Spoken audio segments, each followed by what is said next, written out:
Bendito Deus, Pai querido, Pai santo que estás nos céus, graças nós te damos, Pai. Estamos em tua presença, agradecidos por mais um dia, Senhor, que tu nos concede. Suplicamos pelos nossos irmãos, pela tua igreja. Suplicamos, Pai, por cada aluno da Escola Bíblica Dominical, por todos os professores da Escola Bíblica Dominical, pelos teus servos superintendentes das escolas bíblicas dominicais. Abençoa e guarda cada um. Dá graça aos teus filhos em todo lugar. No maravilhoso nome de Jesus nós te pedimos e te agradecemos. Amém. Saudamos a todos com a paz de nosso Senhor Jesus Cristo. Estamos de volta com a nossa contribuição à Escola Bíblica Dominical, com a alegria de continuar estudando a palavra, continuar vendo a necessidade da palavra e expondo de alguma forma os temas que nos chegam através dos comentários dos nossos irmãos que Deus tinha abençoado, levantado para servir na igreja. E nós louvamos a Deus. Eu louvo ao Senhor e oro sempre pela igreja do Senhor Jesus e pelos mestres. Na minha oração, eu incluo os escritores, os professores, os tradutores, e confesso, em quase 5 décadas de fé, eu nunca ouvi, dentro da minha maravilhosa Assembleia de Deus, pastores ou mestres, membros da igreja, de modo geral, orando pelos tradutores da Bíblia. E hoje, meus amados irmãos, eu faço isto há muitos anos, muito tempo, faço com muita alegria e louvo a Deus pelos tradutores, homens e mulheres que trabalham, que estudam, que se dedicam, que se consagram e, além disto, se aplicam à cultura bíblica e à cultura secular, conhecer os idiomas da Bíblia, o grego, o hebraico, o aramaico, e essas pessoas trazem uma grande contribuição para nós, Igreja do Senhor Jesus, através de boas versões. Ao contrário disto, nós temos péssimas versões. Não se pode negar, não é segredo que existe hoje uma facilidade quase leviana de traduzir Bíblia, de apresentar Bíblias. Bíblia diz tudo, então agora é brincadeira de herege. O herege tem dinheiro, coloca lá o seu nome e vai vender suas ideias, as ideias do seu grupo, da sua corrupção, e escrevendo à margem da Bíblia mensagens marginais, escritas à margem da Bíblia Sagrada, no rodapé ou nas laterais, o que eles acreditam, o que eles pensam, e está sendo um desserviço à cultura bíblica e aos servos de Deus de modo geral. Os que são como eu e menores, não tendo percepção disto, acha que é um benefício. Chega ali na casa bíblica, encontra a Bíblia de Estudo da Mulher Bela. Aí está lá cheia de estupidez da mulher bela. Vai lá na Bíblia Cásica, aí encontra lá a Bíblia de Estudo do Sinai, e está lá cheia de patifaria do sinaíta. E isto é realmente um desserviço, é um prejuízo. Eu não posso ser pior do que o que sou, não preciso me esforçar para mostrar que sou fraco, mas não sou louco também para desprezar o valor das boas versões, das boas traduções, e, em consequência disto, tenho muitas Bíblias de estudo. Agora, não faço, como eu vejo nossos comentaristas, inclusive alguns deles, colocam, a Bíblia atualizada diz assim, a Bíblia do Jerusalém diz assim, a Bíblia não diz assim. A Bíblia diz ou não diz. O tradutor da Bíblia de Jerusalém disse assim. O cara, lá, o estudioso, disse o que achou e o que queria. Mas a Bíblia não diz. Se a Bíblia diz, ela diz em todas as versões. O que a Bíblia diz, ela diz. Então, eu vou fazer uma versão para obrigar a Bíblia a dizer o que eu quero. Isso não é fidelidade, não é um serviço ao reino de Deus, não é interessante. Mas eu começo assim, meus irmãos, porque nós estamos diante de um tema maravilhoso. Perseverança e fé em tempo de apostasia. Nunca se viu tanta heresia, tanta maldade, tanta apostasia como agora. Nunca se viu. Nunca se viu. Claro que hoje não existe também nada que controle. A religião da maioria no Brasil ainda é o catolicismo. E o catolicismo não sabe mais em que porta quer entrar. O catolicismo não sabe por qual porta quer sair. O catolicismo é simplesmente uma religião de massa que não sabe onde vai chegar. E depois de um argentino papaiano aí, a coisa vai piorar e é muito. Porque eles agora cantam hino de crente, lê a Bíblia de trás para frente, interpreta de cabeça para baixo e faz a jogada do jeito que o diabo gosta e a organização aceita. Para não perder mais pessoas para as igrejas e seitas, abriu tudo. Já não tinha critérios espirituais valiosos, agora não é mais controle para nada. Se dissessem, tira-se as igrejas evangélicas, deixa só o catolicismo, ia continuar o mesmo desastre, porque o catolicismo hoje não sabe mais o que é nem o que quer. Mulheres impondo as mãos, hoje nós temos um estudo sobre a imposição de mãos.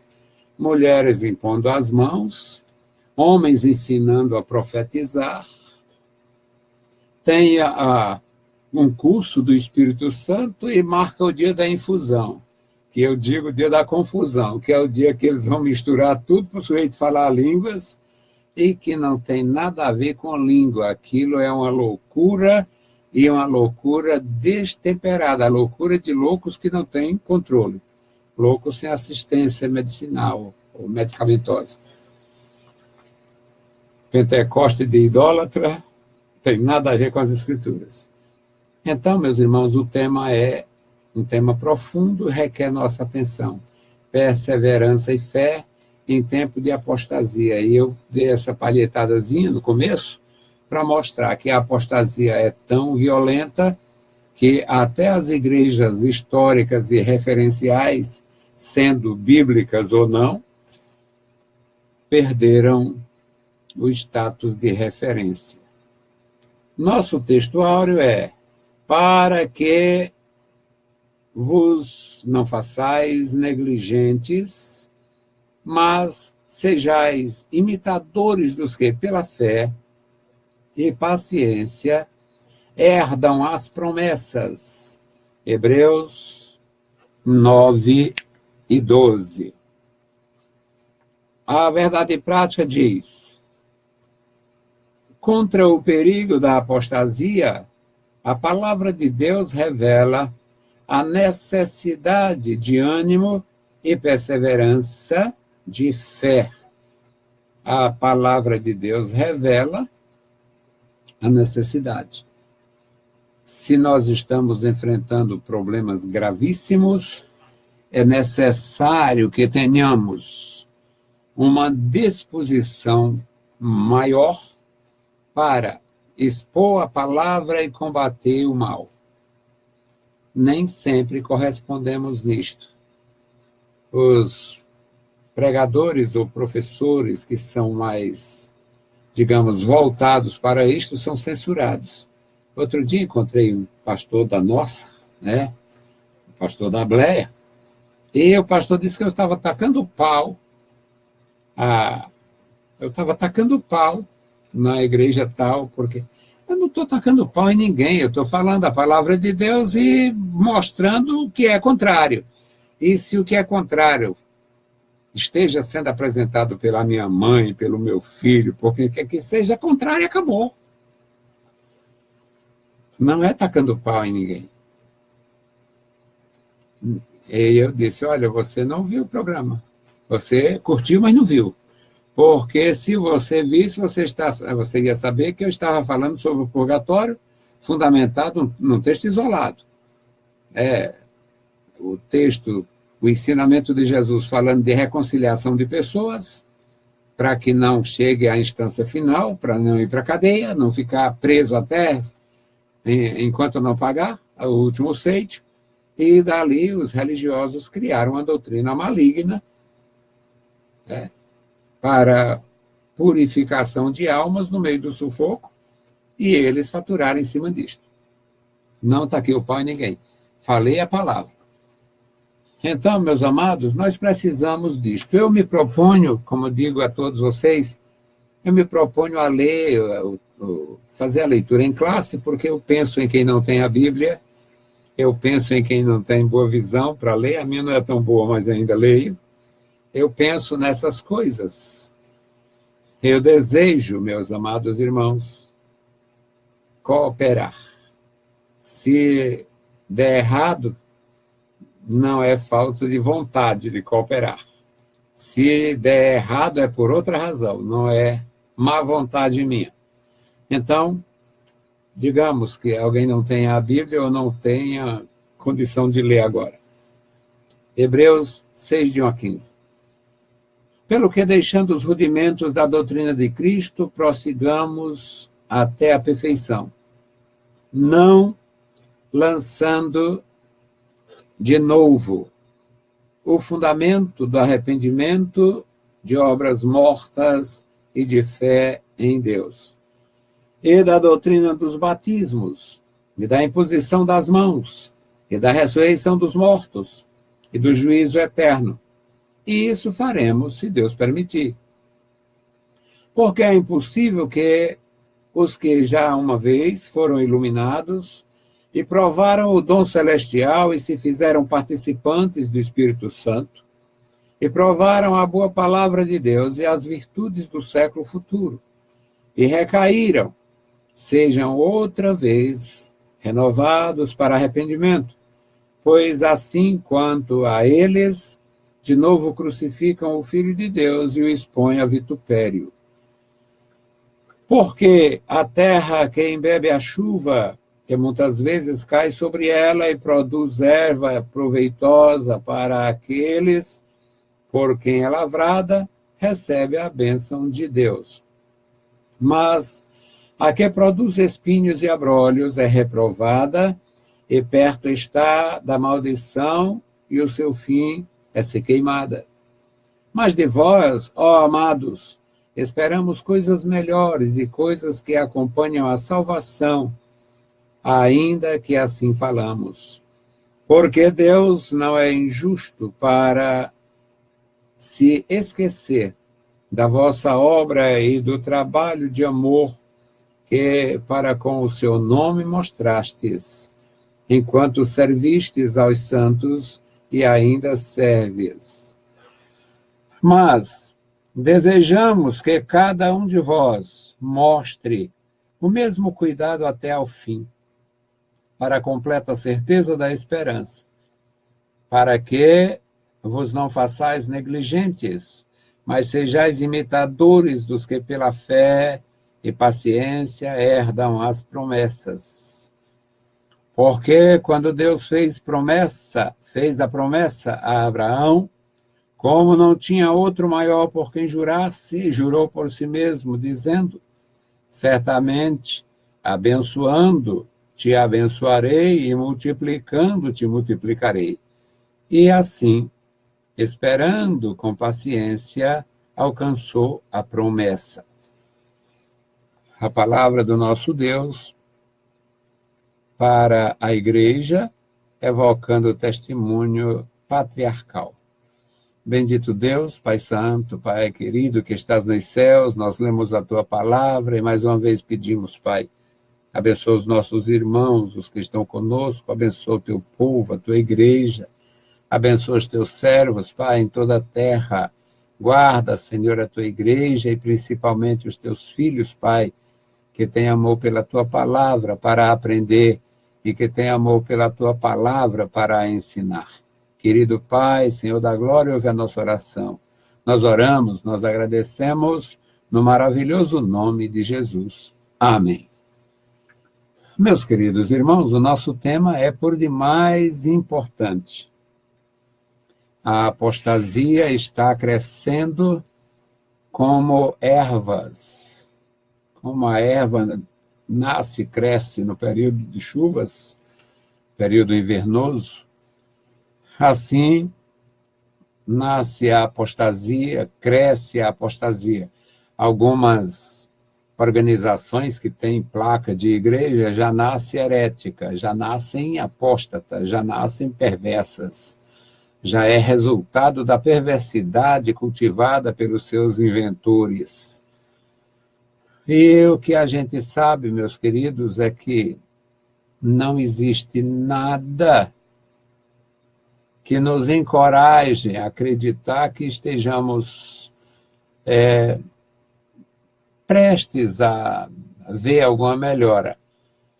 No que diz respeito à nossa nação, é uma nação, apesar dos alijões, é uma nação até certo ponto democrática, portanto, qualquer indivíduo que tenha a iniciativa de colocar uma organização eclesiástica que chamam igreja, nossas autoridades não têm nem alcance cultural e nem alcance moral para impedir isto, a não ser que houvesse um retrocesso, que não é desejo de ninguém, apesar dos desmandos, apesar da infelicidade, que nós temos aí um subejo de governo, que é um desastre, é o subejo da mulher que foi lançada fora, que é uma... Mas, mesmo assim, a nossa nação está terrivelmente comprometida e não tem nenhuma esperança. Eu não espero que autoridades possam, de alguma forma, corrigir esse tipo de abuso. Uma igreja está sendo desmembrada, elas estão sendo desmembradas. E não parece, realmente, não parece que nós tenhamos alguma mudança neste sentido. Então, cabe a nós, crentes em Jesus Cristo e principalmente líderes, primar pela palavra, pela doutrina e cultivar a instrução para o seu povo, seus agregados e congregados. O tema é importante e nós vamos, portanto, à introdução para tirar proveito no que diz respeito também às falácias daquela salvação fácil e daquela graça irresistível de Araque. Então, a introdução. O autor já havia dito que os crentes deveriam ser mestres, mas, em vez disso, necessitavam que alguém lhe ensinasse de novo os primeiros rudimentos da fé. Hebreus 5:12. A vida cristã é dinâmica e exige que o discípulo vá além dos primeiros passos. Mas isso não estava acontecendo com a comunidade com a qual o autor sacro se correspondia. Em vez disso, dava sinais de cansaço, indolência, negligência e imaturidade espiritual, o que poderia trazer como consequência o esfriamento e o fracasso na fé. A graça não é irresistível e nem tampouco incondicional. A apostasia é retratada pelo escritor como algo real e não apenas como um perigo hipotético. Por isso, ele mostra que para se evitar decair é necessário perseverança, fé e confiança nas promessas de Deus. Para se evitar cair, incorrer neste mal, é necessário perseverar, é necessário ter e demonstrar que tem, de fato, humildade para aprender, além disto, a boa vontade de vivenciar, de conviver, de viver, de influenciar. E é por esta é uma das razões pelas quais Deus nos constituiu. E quando diz que o obreiro não deve ser neófito, é para que haja proveito, de fato, naquilo que nós nos propomos a fazer. Eu tenho muita alegria em cooperar. E eu sei, meus amados irmãos, que é necessário fazer isto hoje com muito mais graça do que outrora. Como eu venho do século passado, 48 anos de fé em Jesus Cristo, me converti num tempo que nenhum católico ousaria usar a Bíblia e fazer orações em nome de Jesus e, principalmente, muito menos, mas muito menos mesmo, cantar hinos da igreja evangélica. Nunca passou pela minha cabeça que algum dia eu fosse testemunhar esse tipo de aberração. E, devido a essas mudanças todas, hoje parece ser muito mais necessário que o pastor seja também mestre, que o pastor saiba ensinar, que os irmãos saibam o que querem, que a igreja se posicione. E nós, naquele tempo, quase 50 anos, na nossa região tinha a Igreja Batista, muito pequenininha, mas tinha. A Igreja Presbiteriana não tinha. Tinha a Igreja do Véu, bem pequenininha, mas tinha. E tinha a Assembleia de Deus, um pouquinho maior, mas também muito pequena. E quando eu cheguei em Fortaleza, com 20 anos de idade, aí eu entrei em contato com os irmãos presbiterianos, conheci e louvo a Deus pela vida dos nossos irmãos, mas também fui me inteirando das diferenças. E nunca imaginamos que um dia nossas igrejas estivessem sem referencial. As igrejas foram se esfacelando, elas foram se fracionando. Lembro-me bem quando surgiu a Igreja Peniel, a Igreja Presbiteriana Renovada, Igreja Batista em Renovação Espiritual, linguagem usada por eles. E eu, que sempre fui assim, em contato com alguns que eram meus amigos, eu dizia, você está na igreja, tem essa história aí de igreja presbiteriana, aliás, igreja batista em renovação espiritual, porque não tem humildade para ir para a Assembleia de Deus. Eu dizia, mas, meus queridos irmãos, apesar de tudo, apesar dos pesares, eram igrejas. Não se sonhava, nem num forte pesadelo, que algum dia tivesse a organização dos bispos e apóstolos, esta corrupção deslavada, maligna, que infelicita nossa nação e emporcalha o evangelho e profana o nome de Jesus e leva a Bíblia Sagrada ao descrédito. Porque quem conhece reuniões, quem conhece essas coisas feitas por esses indivíduos e o que eles defendem, na verdade, se não acredita em Jesus, se não acreditar, fica muito mais difícil. mas nós vamos falar da salvação e da queda. Nós vamos falar da conversão e do retrocesso. Primeiro tópico, a necessidade do crescimento espiritual. Só é necessário crescimento espiritual para quem já é espiritual. O homem carnal, ele vai continuar carnal e crescer em carnalidade. Agora, o homem espiritual, ele vai crescer no espírito, crescer buscando entender espiritualmente as coisas de Deus. Ele vai cultivar, ele vai ter mais prazer, ele vai ter mais desejo de conhecer melhor o Senhor e o seu reino, a sua palavra. Então, o primeiro tópico é a necessidade do crescimento espiritual. O item, primeiro, indo além dos rudimentos doutrinários sobre arrependimento e fé. Longe de dizer que a doutrina do arrependimento e da fé não é mais necessária, o autor quer mostrar que ela é importante sim, mas que constitui o ABC doutrinário da fé cristã.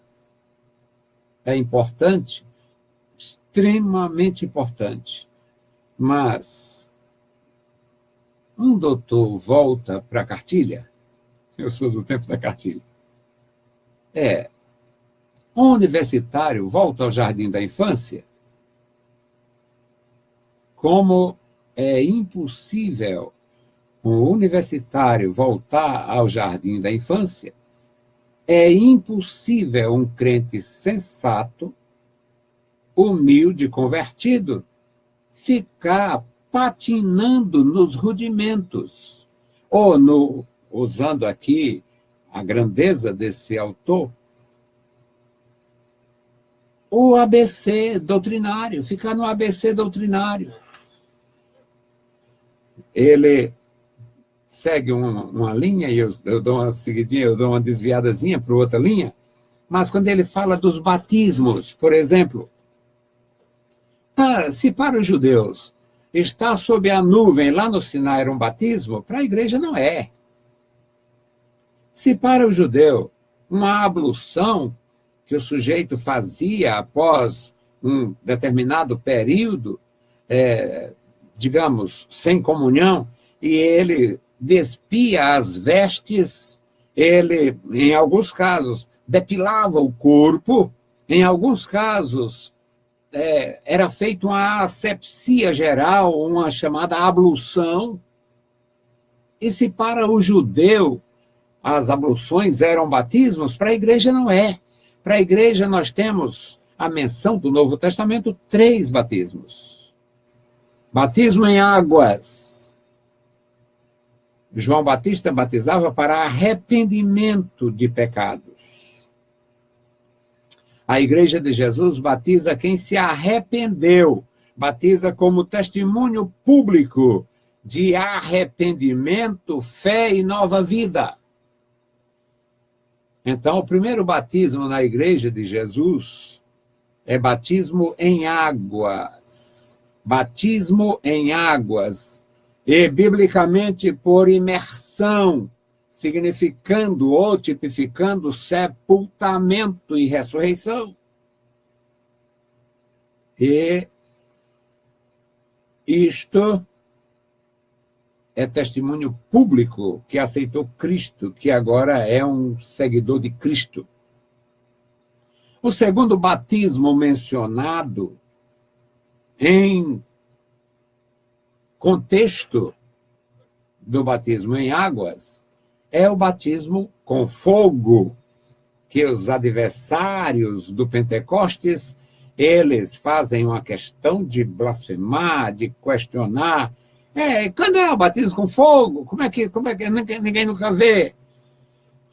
O batismo com fogo, no contexto que João diz em relação a Cristo, eu batizo com água para arrependimento de pecados, mas após mim vem um que é mais poderoso do que eu, e ele vos batizará com o Espírito Santo e com fogo.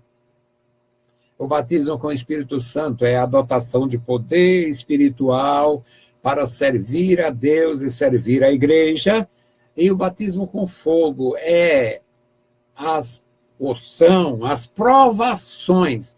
Em alguns casos, só uma grande provação. A do Saulo de Tarso foi passar 3 dias cego. A inicial. O cartão de visita do Saulo. 3 dias cego. 3 dias. Há uma angústia tão profunda que ele não comeu e nem bebeu, até que Deus o socorreu, enviando Ananias. Então, o batismo com o Espírito Santo, conforme João Batista, seria efetuado por Jesus. E foi ele quem fez a promessa, foi ele que disse que enviaria, e foi por isso que aconteceu. E João diz, ele vos batizará com o Espírito Santo e com fogo. Eu tive um professor, eu fiz uma escola secundária, ou melhor, uma escola que não era pentecostal. A minha escola, a escola teológica que nós participamos, era uma escola tradicional, e eu tive um professor chamado Saulo, ele era de confissão presbiteriana, e ele ensinava que o batismo com o Espírito Santo era no inferno, era o juízo, era para os ímpios e era no inferno. E eu, longe de conflituar, criar problemas na escola, até porque eu era pentecostal e a escola não era, e todo mundo sabia, e eu fui apresentado pelo meu pastor-presidente, e eu tinha uma espécie de... Na verdade, eu assinei lá um termo de não polemizar. Mas eu não podia ficar calado, e eu disse, olha, professor, se quem batiza com fogo é Jesus, ele jamais vai ministrar no inferno. E pelo texto, João disse, ele vos batizará com o Espírito Santo e com fogo. Portanto, tem alguma falha nos nossos aprendizados. Eu aprendi pela Escritura. Resultado, irmãos, as doutrinas dos batismos, a doutrina dos batismos, portanto, menciona 3. Batismo em águas, batismo no Espírito Santo e batismo com fogo. Ele vos batizará com o Espírito Santo e com fogo. O autor, que é pentecostal e com muita qualificação, ele vai falar dos batismos judaicos. Ele não segue esse pensamento. Mas, se não fosse necessário ensinar, era só esperar que as pessoas pegassem a revista e se virassem nos 30. Então, é necessário a gente aprender. O cristão confessou Cristo e não pode ficar nos rudimentos. Muito embora seja profundamente importante saber a doutrina dos batismos, ele deve avançar. Então, aqui, meus irmãos, a vida cristã começa com arrependimento e fé, Marcos 1,15. De fato, a Bíblia mostra que para que uma pessoa possa ser salva, ela primeiro deve crer. Marcos 16:16, Atos 16:31, o caso é célebre do carcereiro de Filipos. Romanos 1,16, não envergonhe do Evangelho, poder de Deus para a salvação de todo aquele que crê. Efésios 2:8, pela graça sois salvos. Portanto, é necessário crer para ela receber realmente a salvação. Ela tem que crer. E não é o contrário, não é ela receber a salvação para depois crer. Ela crê para receber. Todavia, não deve parar aí. Há um longo caminho a percorrer, e os seus leitores, parece, haviam se esquecido desse fato, estacionando na jornada. Portanto, quando ele não existe nenhum mal em aprender sobre os batismos, mas nós devemos, podemos e precisamos avançar. O segundo item desse primeiro tópico, meus amados, é indo além dos rudimentos doutrinários sobre os batismos e a imposição de mãos. A imposição de mãos. A imposição de mãos, ela é praticada no Evangelho. A igreja estava em Jerusalém, recebeu as notícias que em Samaria havia sido pregado o Evangelho, muita gente se converteu e eles enviaram para lá eles enviaram para lá o Pedro, o apóstolo Pedro, foi para Samaria, e foi naquele episódio que ele tem o contato com o Simão, com o mágico. E o Simão quis até comprar lá uma porção do poder. E Pedro diz, olha, vá para o inferno com o teu dinheiro. Você não tem sorte nisto, você não tem participação, porque não é reto diante de Deus. Simão apavorou-se, mas era a realidade, aquilo era a realidade. E o Simão ficou encantado. Por quê? Pedro impunha as mãos sobre as pessoas e elas recebiam o batismo com o Espírito Santo, o dom do Espírito Santo, o poder do Espírito Santo, as dotações do Espírito Santo. O Espírito Santo tem o poder de capacitar as pessoas para todas as funções necessárias.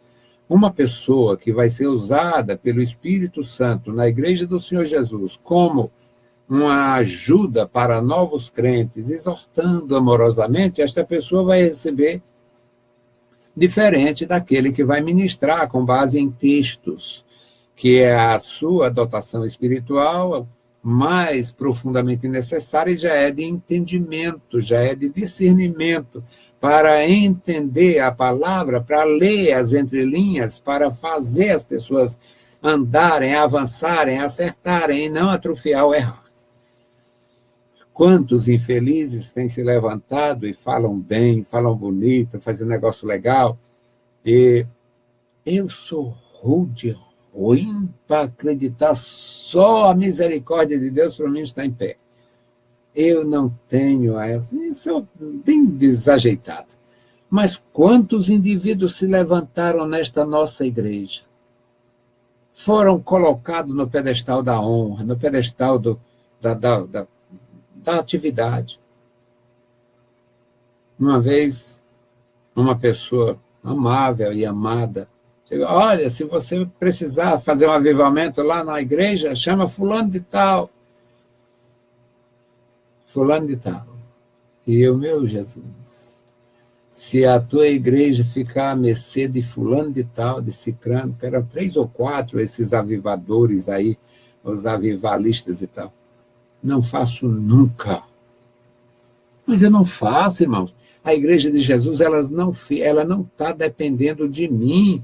A igreja de Jesus não dependia de Pedro, não dependia de Paulo, não dependia, não. Eles eram cooperadores. A igreja não depende de nós. A igreja precisa de nós, mas não depende. Então é bom aprender. E é bom transmitir. E é bom acreditar. Você pode ser extremamente útil à Igreja de Jesus. Não é o sustentador dela. Portanto, meus irmãos, é importante a gente aprender. O segundo bloco das doutrinas, o segundo bloco aqui de rudimentos doutrinários, Hebreus 6:2, mostrado pelo autor, é formado pelos ensinamentos sobre os batismos e imposição de mãos. O contexto mostra que em Hebreus 6:2, a referência é ao batismo cristão, em contraste com outros batismos praticados no judaísmo. Aqui, que eu já expus um pouco sobre as abluções. Inclusive, a gente sabe, todos foram batizados na nuvem. Por quê? É uma referência, mas é diferente dos batismos claramente ensinados nas Escrituras. Batismo em águas, batismo com o Espírito Santo, que alguém acha ruim, troça a orelha, troça o nariz, para não falar em batismo com o Espírito Santo. Revestimento de poder, porque não sei o quê, eles negam o batismo. Mas Jesus foi muito claro, vocês serão batizados não muito depois desses dias. Então, quando veio o Espírito Santo, no dia de Pentecostes, que estavam reunidos no mesmo lugar, era cumprimento do que o Senhor diz, serão batizados não muito depois desses dias. Então, era o batismo em água, batismo no Espírito Santo e batismo com fogo. O batismo de fogo, batismo com fogo, que é uma provação, é uma, digamos, experiência para alguns serem admitidos no ministério ou ao serem admitidos no ministério. O de Jesus, podemos dizer, 40 dias, jejum e oração, não comeu nem bebeu. E, quando termina os 40 dias, uma visita para lá de maligna, Satanás. Uma visita extremamente maldita, para colocar em xeque, tentando colocar em xeque, a origem de Jesus. Se tu és o Filho de Deus, aí começa uma série de tentações. Precisamos aprender a palavra de Deus. Na igreja primitiva, o batismo em águas era feito em razão do arrependimento para a remissão dos pecados. O batismo não possuía poder salvífico, isto é, não era um sacramento, mas um testemunho público de fé em Cristo, da fé em Cristo. Por outro lado, a doutrina da imposição de mãos é evidenciada em vários lugares da Bíblia, mas era sempre demonstrada com o sinal exterior da prática da oração. Era utilizada a imposição de mãos mediante a oração, a invocação do nome do Senhor. Atos 6:6, no episódio dos diáconos. Atos 13:3, lá a igreja orando e enviando Saulo e Barnabé, como ordenou o Espírito Santo. E 1 Timóteo 4:14. No item 3, diz, indo além dos rudimentos doutrinários sobre a ressurreição e juízo. A ressurreição de Jesus Cristo aconteceu e autenticou o seu santo ministério e a doutrina da ressurreição. Portanto, meus amados, fica patente para o leitor do Novo Testamento que a pregação apostólica se fundamentava primeiramente no fato da ressurreição de Jesus, na realidade da ressurreição de Jesus. O Paulo, apóstolo de Jesus, diz, se Jesus não ressuscitou, como dizem, então nosso ministério é inútil e a fé de vocês não vale nada. Se, como estão alegando, que Jesus não ressuscitou, se de fato Cristo não tivesse ressuscitado, nós estaríamos perdendo tempo fazendo de vocês tolos. Nem a nossa missão era válida e nem a fé de vocês era segura. Então, meus amados, eu acho lindo, lindo, lindo, lindo aprender e ensinar a pureza, a simplicidade da palavra de Deus e o resto é resto. E a posição de alguém, as oposições, não influencia nada na minha pessoa, na minha instrução, na minha convicção e nem na minha ação, apesar de muito limitada. Tanto a doutrina da ressurreição dos mortos como o juízo vindouro são demonstradas pelo autor como fontes de esperança para os cristãos.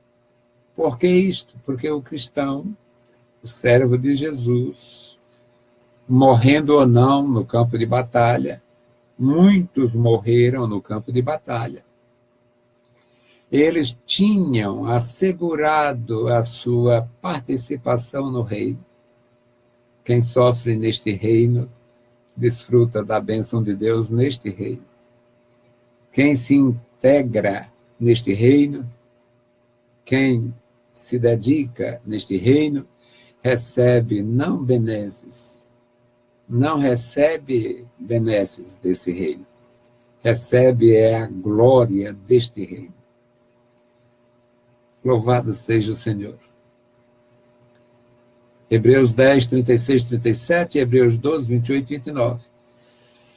Elas, as doutrinas, eram elementos indispensáveis para que o cristão mantivesse sua expectativa no porvir. Paulo dizia, minha vida não é nada importante. Nada, nas minhas coisas não são importantes. Reputei tudo como esterco para ganhar Cristo.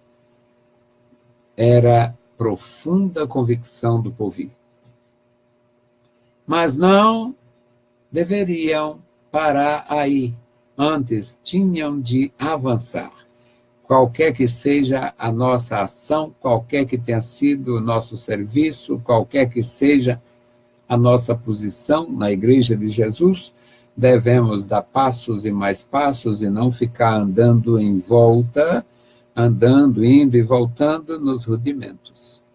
A doutrina santa da conversão, do batismo, da participação integral na Igreja de Jesus, é algo maravilhoso. Me sinto muito feliz. Confessei Jesus 19 de abril de 69. Fui batizado no dia 14 de 6 de 70. Batizado no Espírito Santo 22 de dezembro de 75. Fui batizado com fogo de vez em quando. Mas muito feliz. O segundo tópico, meus amados irmãos, a necessidade da vigilância espiritual. Vigilância espiritual. Nós precisamos vigiar em tudo. A gente precisa vigiar em termos de amizades, precisamos vigiar em termos de exposição, precisamos. Não, a gente tem que vigiar. É necessário vigiar. Agora, meus queridos, a quantidade de pessoas que foram, de alguma forma, mutiladas espiritualmente por falta deste conselho, porque deixou este conselho, é desconhecido de qualquer ser a não ser Deus. Porque são muitos os mutilados. Apostasia, uma possibilidade para quem foi iluminado e regenerado. Uma possibilidade cruel, mas ela é real. As palavras do autor dão início ao versículo 4 do capítulo 6 de Hebreus, com o vocábulo grego adinato, traduzido aqui por impossível. É a mais forte evidência em o Novo Testamento sobre o perigo de decair da graça. O perigo de decair da graça. Jesus ensinou isto no seu santo ministério, falando sobre aquele indivíduo que teve a oportunidade de receber a graça e saíram dele o mal, os demônios, os espíritos maus que o induziam ao mal. E depois de um certo tempo, segundo o ensino de Jesus, aqueles espíritos maus, aquele espírito mau, andava em lugares áridos, linguagem de Jesus. Não vou entrar no mérito, não tenho habilidade para isto, nem tempo hábil. Aí, aquele espírito que havia saído diz, eu vou voltar para ver como é que está o lugar de onde saí. Aí volta e encontra a sua antiga casa adornada para ele. Significa que o sujeito tinha voltado às práticas que agradavam ao espírito imundo. Aí aquele espírito imundo, oba! Aí ele volta, traz 7. E Jesus diz que o último estado deste homem é pior que o primeiro. O ensinamento de Jesus Cristo é cristalino. Não sei se cristalino tem o mesmo radical. Mas a verdade é, meus irmãos, que não tem como não aprender. Só se quiser negligenciar a letra e a graça. O espírito e a letra. A letra e o espírito. Mas se houver boa vontade, aprende-se. Aqui existe um perigo. Os gramáticos observam que o seu sentido aqui é enfatizar o que vem colocado depois da conversão. Hebreus 6:4. O autor fala de pessoas crentes, porque nenhum descrente foi iluminado. Eu gosto disso, acho muito bom. Ele vai e vem, termina no lugar que ele precisa estar, que é necessário vigilância. Ele mostra isto. O autor fala de pessoas crentes. Nem o descrente foi iluminado, nem tampouco experimentou o dom celestial. Quem é o descrente que experimenta o dom celestial? Nenhum. No capítulo 10, e versículo 32, ele usa a expressão iluminados para referir-se à conversão dos seus leitores. Além do mais, as palavras uma vez, Hebreus 6:4, contrastam com outra vez, Hebreus 6:6, mostrando o antes e o depois da conversão. Essas não são expressões usadas para pessoas não regeneradas. Não são. Por que o autor está frisando tanto isso aqui? Eu estou gostando muito. Porque os tradicionais, os negadores da possibilidade de queda e de se perder tudo, os que pregam a doutrina ridícula da salvação forçada, que Deus elegeu e o sujeito vem nem que não queira, os que pregam a ridícula pregação da graça irresistível, que o sujeito, eu não vou, você vai. Quem prega isto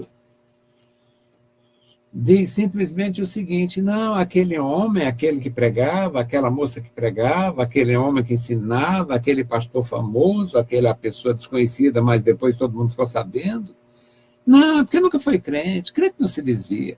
Isto é diabólico. Somos ensinados a estar atento. Cuidado, quem está em pé, cuidado, não caia. Não se alegre do mal. Cuidado.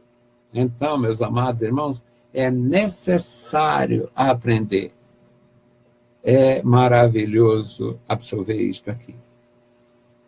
A apostasia, o perigo de cair da fé, é colocada pelo escritor de Hebreus como algo factível, pode se tornar um fato. Algo factível, um perigo real, que deve ser evitado por quem nasceu de novo. Quantas vezes somos instruídos pela palavra? Uma delas é: não vos torneis a meter debaixo, não se coloque novamente debaixo do jugo. É muito bom ouvir a voz das Escrituras. Tem uns hereges importantes aí, tem muito herege importante, que colocam seus programas, suas coisas lá, enfatizam tanto a profecia, as Escrituras, faz tudo o contrário. Mas nós, meus amados irmãos, não precisamos de muito rodeio, só precisamos da palavra. Se absorver o que ela ensina, já estaremos bem seguros.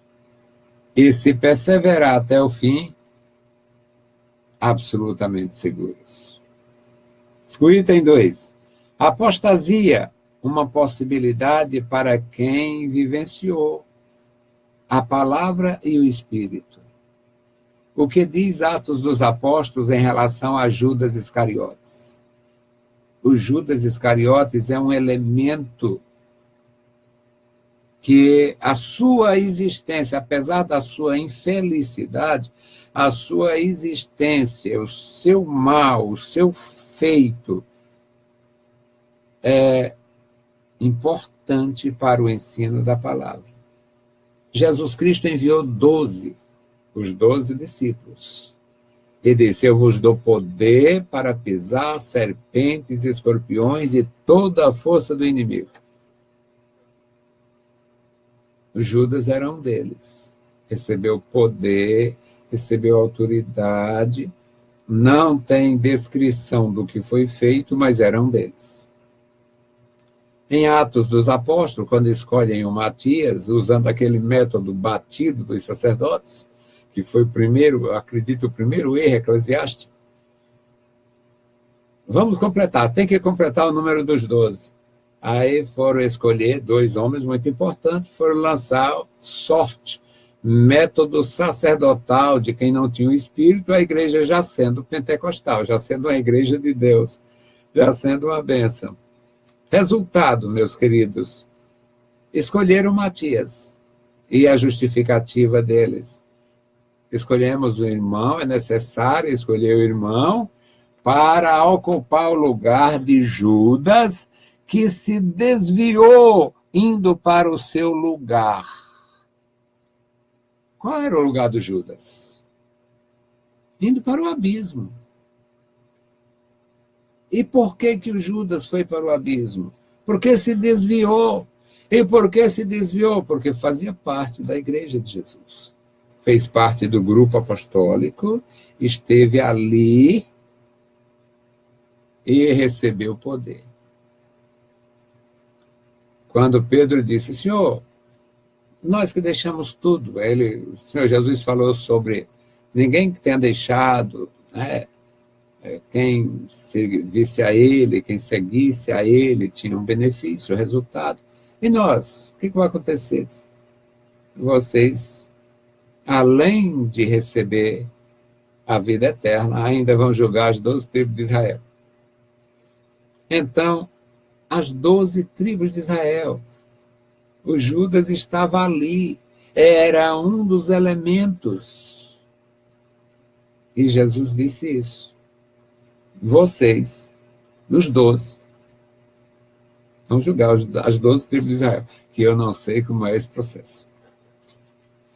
Meus amados irmãos, continuando aqui, porque é bom e necessário, nós vamos ver o seguinte: vão dizer que aqueles indivíduos não eram salvos. Não, mas é uma possibilidade a pessoa cair. O autor sacro já havia dito que, como uma pessoa se torna participante de uma coisa, os crentes tornam-se participantes da vocação celestial, Hebreus 3:1, participantes de Cristo, Hebreus 3:14, e dessa forma, participantes do Espírito Santo, Hebreus 6:4. Mas, mais uma vez o texto mostra que a mensagem é dirigida a pessoas regeneradas. Esses crentes haviam se tornado participantes do Espírito Santo e da Palavra de Deus. Somente os nascidos de novo participam do Espírito Santo. João 14:17. E provam da palavra, Atos 8:14, 1 Tessalonicenses 2:13. Portanto, trata-se de uma advertência para os salvos. Está em pé? Cuidado para não cair. Alguém caiu, nunca mais se levantou. Alguém estava em pé e caiu, nunca mais se levantou. Alguém estava em pé, caiu e Deus está advertindo. E não é só no Novo Testamento. No Antigo Testamento, está lá o Reino do Norte, desviado, um bezerro de ouro em Betel, outro em Dan, um bezerro de adoração. Réplicas do bezerro de ouro lá do deserto. E o nosso Deus diz: Israel, você se afastou de mim para desgraça sua. Oséias 13, versículo 9. Para tua perda, Israel, tu se afastou de mim. Mas onde está o teu rei? Cadê a tua força? Cadê a tua sustentação?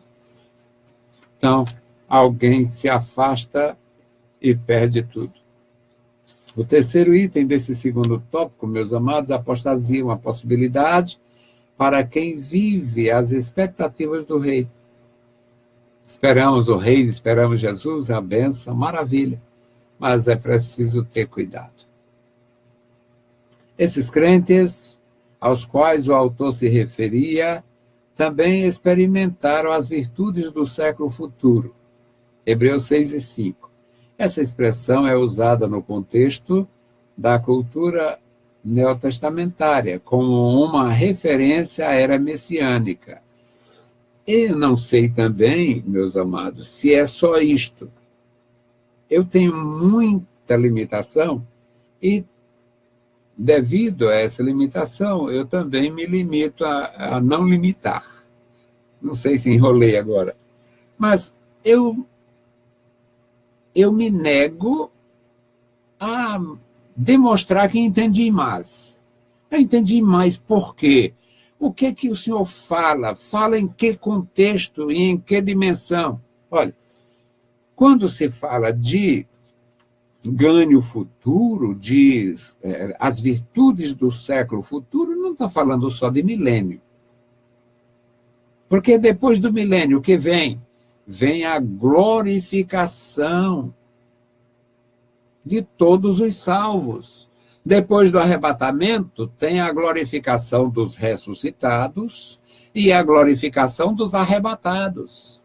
Mas depois do milênio, apesar das perturbações, aquela guerrilha de Satanás, reunindo o seu exército para lutar contra o Cordeiro, contra o Senhor, apesar de tudo, o que vai acontecer é que a consumação se avizinha, após o milênio, a consumação se avizinha. Portanto, nós entraremos na dispensação da eternidade e são, portanto, ganhos e mais ganhos deste século futuro.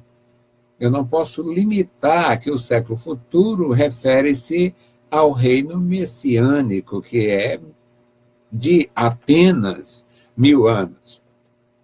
Uma dinastia, um reino de 1000 anos não é apenas, é muita coisa, sim. Comparado com a eternidade, é uma coisa pequena. Portanto, esses ganhos são enormes, são ganhos profundos no que diz respeito às virtudes do século futuro, Hebreus 6:5. Então, aqui, ao receber a Cristo como Salvador, os crentes já participam antecipadamente das bênçãos do reino de Deus. Vigilância, mais uma vez, é requerida para os salvos que ingressarem nesse reino. Quem despreza a graça de Deus não se torna um cidadão real desse reino, mas é profundo isso. Então, as bênçãos do reino futuro, do século futuro, diz respeito vós estáis assentados nas regiões celestiais em Cristo Jesus. Nós estamos assentados nas regiões celestiais em Cristo Jesus. De que forma? Se nós estamos aqui, sujeitos às intempéries, sujeitos aos próprios erros, sujeitos aos desvios, mas já faz parte, já é um adiantamento da glória futura. Ser ministro de Deus, entrar na presença de Deus, ter recebido o influxo da graça, ser revestido da glória de Deus, ter dons espirituais, servir o povo de Deus com alegria, com mais alegria do que o que os clínicos fazem para ganhar dinheiro. Isto é dotação do Espírito, já é ganho deste reino vindouro. O terceiro tópico, a necessidade de confiar nas promessas de Deus, o serviço cristão e a justiça de Deus. O autor sabia que usou um tom exortativo forte, deixando claro que não se pode brincar com a fé. Agora ele vê a necessidade de consolar os cristãos depois desse tratamento de choque, Hebreus 6, 9 e 10. Aos crentes fiéis, no seu serviço, é dito que Deus, em sua justiça, os recompensará. É bom saber que, mesmo não recebendo o reconhecimento dos homens, teremos o reconhecimento de Deus. Meus irmãos, eu fui, de alguma forma, dotado desta convicção que eu nunca me preocupei com questão do ministério.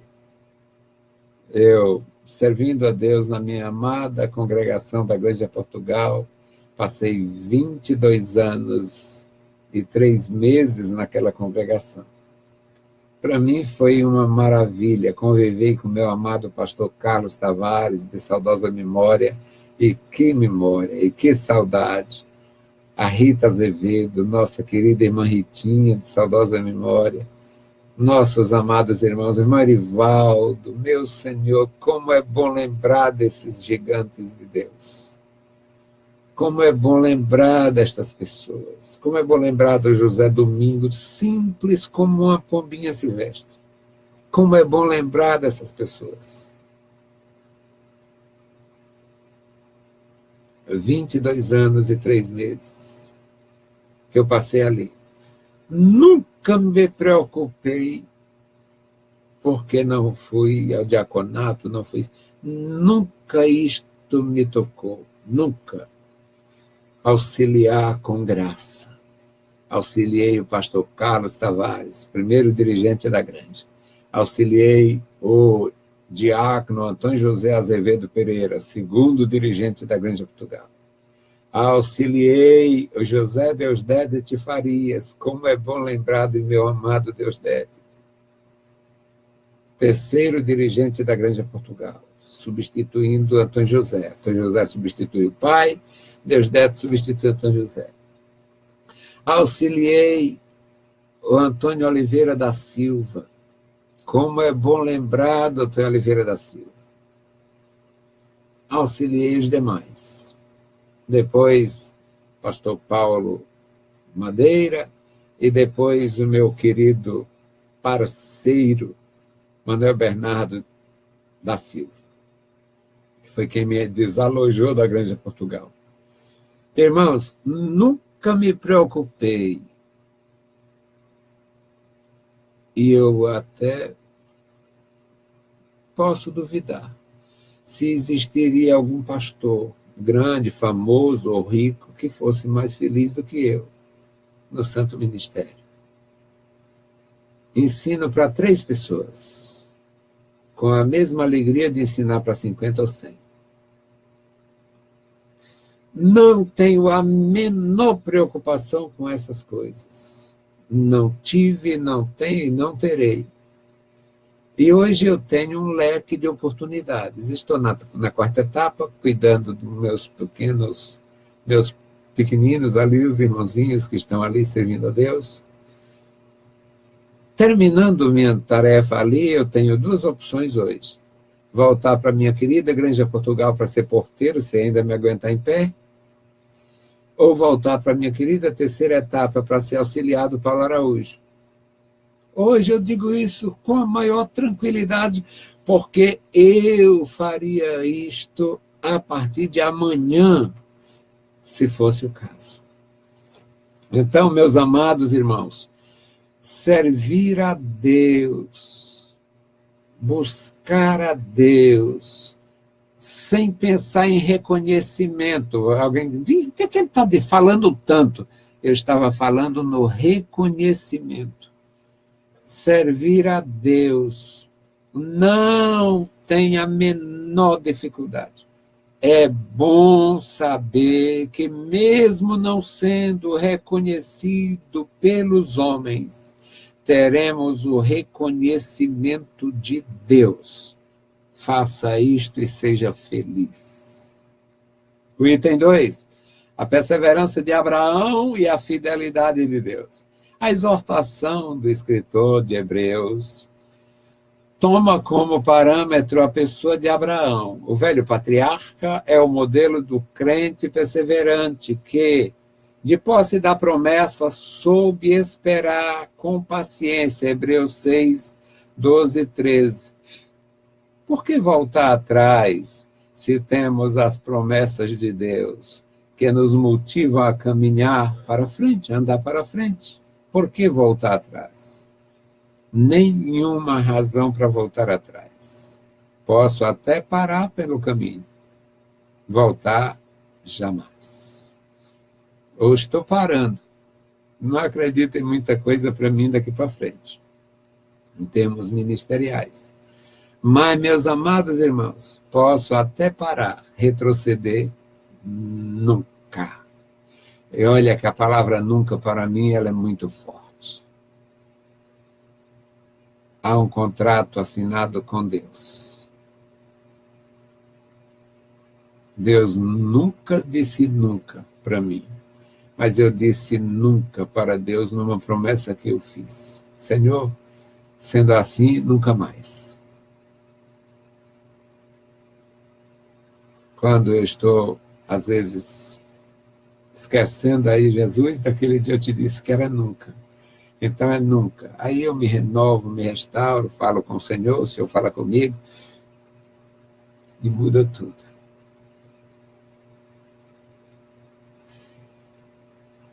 Glória a Jesus. O espírito do profeta é sujeito ao profeta. Até de profetas velhos. Nós precisamos disto, irmãos. Graça. Graça. Terceiro item, Cristo. Eu terminei aqui. Voltar atrás, jamais. Hebreus 6, 14 e 15. Cristo, sacerdote e precursor do crente. O autor sagrado volta-se para Jesus, o nosso exemplo maior de perseverança, fidelidade e esperança. Nessa jornada, ele se adiantou e foi à nossa frente, tornando-se o nosso precursor, Hebreus 6 e 20. Tornando-se o nosso precursor, Hebreus 6 e 20. O termo precursor era usado na cultura antiga em referência a um batedor militar, a alguém que tomava a dianteira para abrir caminho. Jesus entrou na presença de Deus como nosso sumo sacerdote para nos dar o direito de viver eternamente.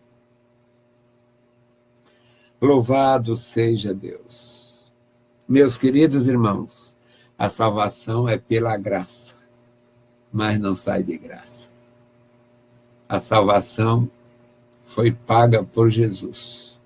Nós pagamos o preço do testemunho e do exemplo. Alguém que tem um pouquinho de coragem também paga para trabalhar. Pagamos para servir. Recebemos tudo de graça, mas precisa muita graça para manter. Deus abençoe, meus irmãos. A conclusão diz, o capítulo 6 de Hebreus contém uma das mais fortes exortações encontradas em todo o Novo Testamento, a necessidade de perseverança e vigilância para não se decair da fé. O processo da salvação não se dá de forma mecânica nem compulsória, mas se firma na entrega e aceitação voluntária a uma dádiva divina. A tudo isso, temos que responder com amor, cuidado e zelo. 1 Coríntios 10, 7 a 13. Essa exortação, de forma alguma, deve levar-nos ao medo, pavor, pânico, mas conduzir-nos a confiar inteiramente no Senhor, que é poderoso para nos guardar, ou para guardar-nos até o fim, até o final. O apóstolo Pedro, os apóstolos de Jesus Cristo, ouvindo aquela história da Mateus 19, em relação ao casamento, o jugo, aí ele disse, Senhor, desta forma é bom a gente ficar com medo, Seria bom se não tocasse em mulher, não chegasse a essa questão de casar, porque se é assim, Jesus disse, olha, existem 3 tipos de eunucos.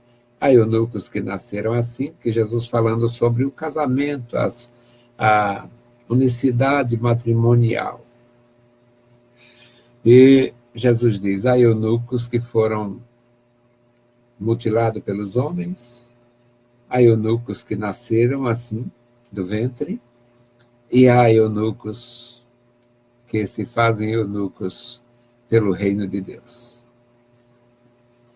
No lugar de ter medo, confiar mais. Confie mais. Faça mais alguma coisa, sirva mais. É possível fazer isto, é possível crescer, é possível andar na presença de Deus. Andar agora, andar até a morte. Ele é o nosso guia até a morte. Bendito Deus. Pai querido, Pai santo, que está nos mais altos céus, te louvamos, te exaltamos, te agradecemos por tudo, Senhor. Obrigado por este dia, obrigado por esta lição, obrigado pelos meus irmãos, escritores, tradutores, obrigado, meu Senhor, pelo comentador, obrigado, meu Senhor, pelos nossos professores, pelos nossos alunos, pelos nossos superintendentes, obrigado pelos nossos pastores, obrigado, meu Senhor, pelos crentes que são amantes da escola bíblica dominical e dos demais métodos de aprendizado na tua palavra, na tua casa. Querido Senhor, ajuda-nos, guarda-nos, opera na nossa vida pelo teu grande amor. Em nome de Jesus Cristo, Pai, te pedimos e te agradecemos. Amém. Saudamos a todos com a paz de nosso Senhor Jesus Cristo. Se o Senhor permitir, voltaremos na próxima sexta-feira com mais uma contribuição à Escola Bíblica Dominical com EBD na web. Professor Antônio Freire, vosso irmão, pede encarecidamente, oreis por nós no santo nome de Jesus. Amém.